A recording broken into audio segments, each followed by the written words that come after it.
as we were progressing through 2016, there was more and more hype in the Battlefield community.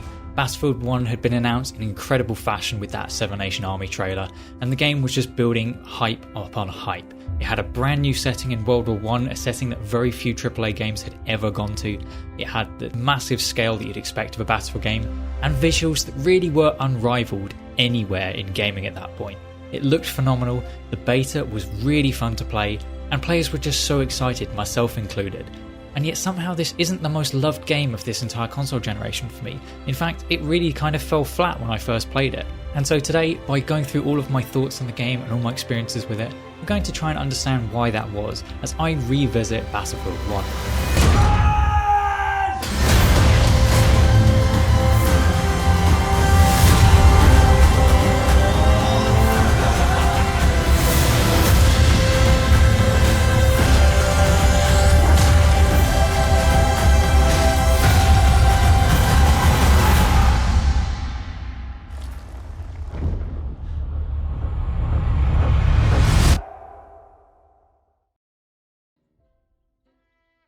Now I have to admit, whilst gamers do have a love and hate relationship with video game marketing, the Battlefield 1 campaign trailer that I had playing through the exposition really was the trailer of the console generation for me. It really built up atmosphere, it properly encapsulated the story and the feeling it was going for, it hit you in the feels in all the right places, and it was just an amazingly crafted trailer.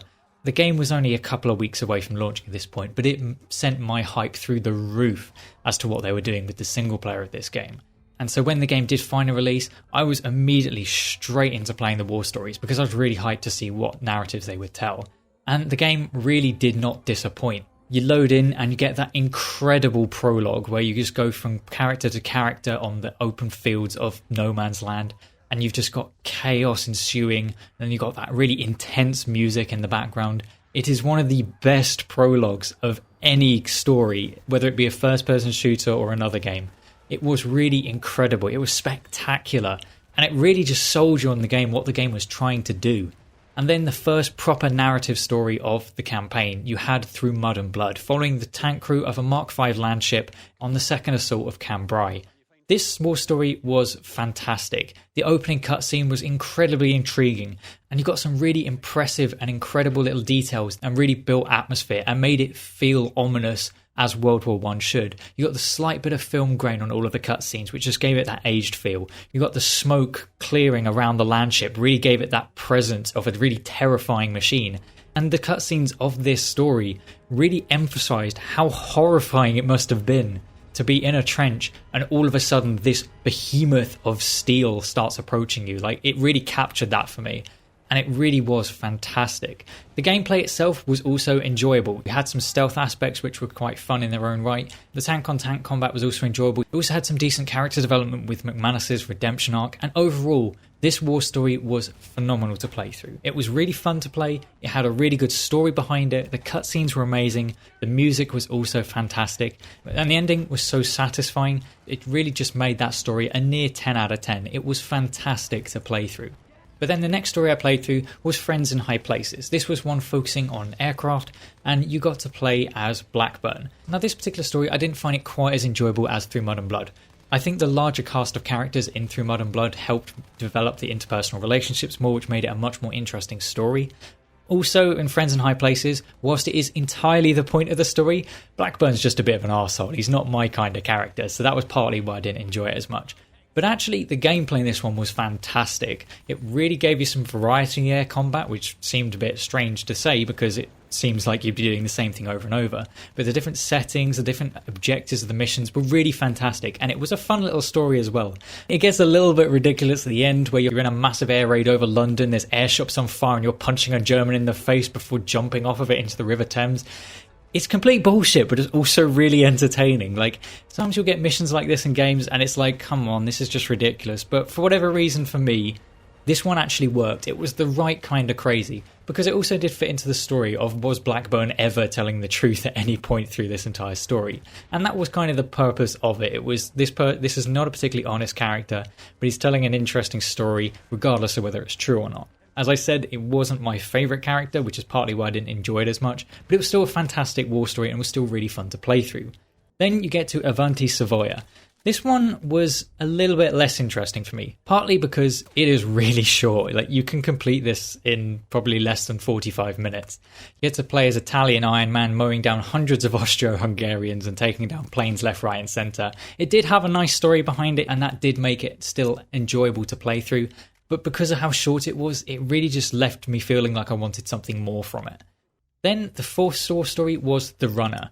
Now this again was one of the really short war stories. Yeah, again, it can be beaten in less than an hour. It really wasn't very long. But the story in this one was a lot more engaging. You've got the main character of Frederick Bishop and the sort of father-figure relationship he's been developing with Foster. It was a really nice and wholesome story with an immensely satisfying ending. And also covering the Gallipoli offensive and also the use of runners in World War I. Not being a history buff at all, it was something I'd never heard of, and it was an interesting tactic in the war to cover because it was something I would have never otherwise known about. And as I said, the story was really wholesome in this one. It really does pull at your heartstrings, which really made it enjoyable. Now that being said, there was one particular aspect in this war story that I wasn't keen on, and that was the objective system. Because when you got to certain points, you would then, just like if you're playing Conquest and multiplayer, have to stand on the point until it fully captured. Now the thing is, whilst I completely understand that from a gameplay mechanics point of view, it makes no sense from immersion and story point of view. At this point, you've gotten to the top of this hill, and Frederick Bishop has clearly killed everyone. Like, there's no one else to contest this point. But you have to stand here for about 30 seconds to a minute because you're the only one who made it and you've got to capture this hill by yourself. It's a little bit stupid. It isn't great game design in that aspect. Whilst it does make some sense, it's not engaging to play through. And it kind of leaves the player to just piss about until the icon is finally lit up and let them advance to the next cutscene, which in my opinion isn't great, especially for storytelling fluidity. And then you had the final war story, which is Nothing Is Written.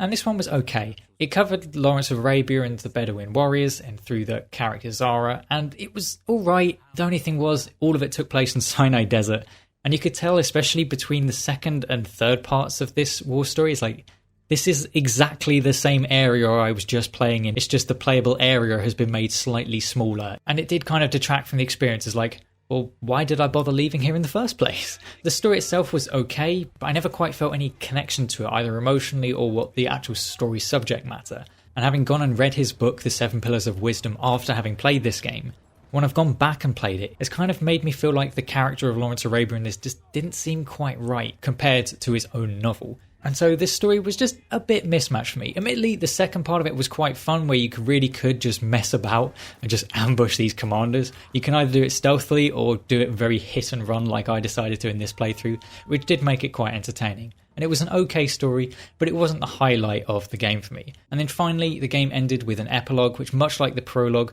was really atmospheric. It built up amazing excitement, and it was yet again another cinematic masterpiece within this game. And that was one of the things this campaign structure did fantastically. It created small little condensed stories with amazing cutscenes and set pieces, amazing direction, and it really allowed it to make these narratives engaging, which was what made these war stories really fun to play through, and really fun to go back and play through. I really enjoyed going back through them, and in my opinion it was one of the best single-player Battlefield experiences we've had, and by far was the best one we had on the PlayStation 4 generation.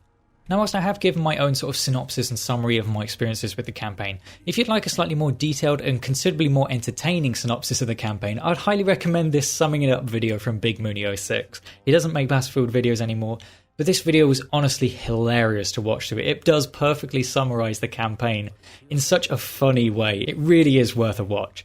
But then obviously once I'd finished with the war stories, it was straight away into multiplayer, experiencing the absolute scale, the intensity, and the overall atmosphere of this game. And at first, I loved it. The first match I ever played in this game was on Amiens, and what a map to go for. Amiens was an amazing map. It had that tight-knit urban combat, which has always been really fun in Battlefield games, but it also didn't become too chokeholdy. In certain game modes, obviously it would, like Operations, because it really focused you into certain areas. But if you're playing Conquest or even Rush sometimes, it would still allow players opportunity to move around the map. It didn't just become Operation Metro 3.0, which I really did enjoy. And when I first started playing multiplayer, I was loving it. As I said, the atmosphere of this game is phenomenal. The combination of the sound design, the visuals, and then the music that the game has and it's playing during multiplayer matches is just phenomenal. It builds an experience like nothing else, and it really makes you feel like you're in a massive battle. Whilst there were no more players than in any other Battlefield game, it always felt so much bigger, and it really was incredible how playing this game. But that being said, as time went on, I started to become a lot less satisfied with the game. Whilst I absolutely loved the atmosphere it built up and I enjoyed the gameplay, it did start to annoy me. And this mostly came down to the infrequency of content updates. This game had the premium system, which was paid for DLC, which was perfectly fine at the time because it was still what most games were doing. It was still the industry practice. But unfortunately, it hurt this game more than most because the content drops were really infrequent. We got the giant shadow map a couple of months after the launch, and then we got nothing for another 4 months. And quite frankly, that was kind of rough. There wasn't as much progression in this game because it was set in World War I. You had limited technologies and limited things you could actually do with your characters and gadgets to actually make it engaging, but also keep within the World War I theme. But going 6 months effectively without a meaningful content drop meant that the game became quite stale, and it started to show some of the imbalance and the slight oversights in the game design, and really started to accentuate those for someone like me who had loved the game and wanted to play it all the time. But we started to get more and more frustrated. I absolutely hated the people that would just use the Hellriegel and the Model 10 Hunter shotgun every game. I mean, the amount of times you'd play Operations and you would see like half of the enemy team have 100 service stars, which is 10,000 kills on those weapons. It's just like, there are other weapons in the game. I'd appreciate if you didn't kill me with the best two every time. And then you had game modes like Rush where you were able to call in an artillery, which literally it was down to RNGs as to whether you lived or died. There have been so many times where I was out of line of sight, not spotted, and all of a sudden an artillery just spawns on me because one player held one button. Wow, really engaging gameplay right there. And it was these little things that really started to get accentuated by the lack of content. Eventually, when the content did drop and we had the French DLC, I played it too much. I just completely overplayed it. I'd played the base maps for so long, I thought, you know what, I'm just going to play these as the new stuff. I was playing Frontlines all the time to try and get that 100 wins dog tag, and I just burnt myself out on the game. I just completely ruined it for myself by taking the game too seriously and playing it too much.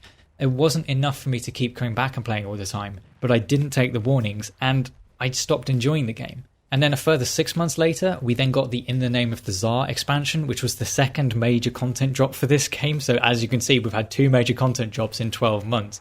When you compare that to games in 2020, you're getting content drops every 12 weeks now, which made the game feel dry even back then. And the In the Name of the Tsar expansion did hold my attention for a while. It did build some excitement up for the game, but it didn't fix the issues that I'd noticed when I'd burnt myself out before. It didn't fix the game for me, even though it added a lot more content, a lot more things to do. And so after a few weeks, I'd stopped playing it again, and I pretty much didn't come back. I came back very briefly for maybe a day or two when the final 2 expansions came out, but from then onwards, I just haven't touched it, up until I came back and revisited it.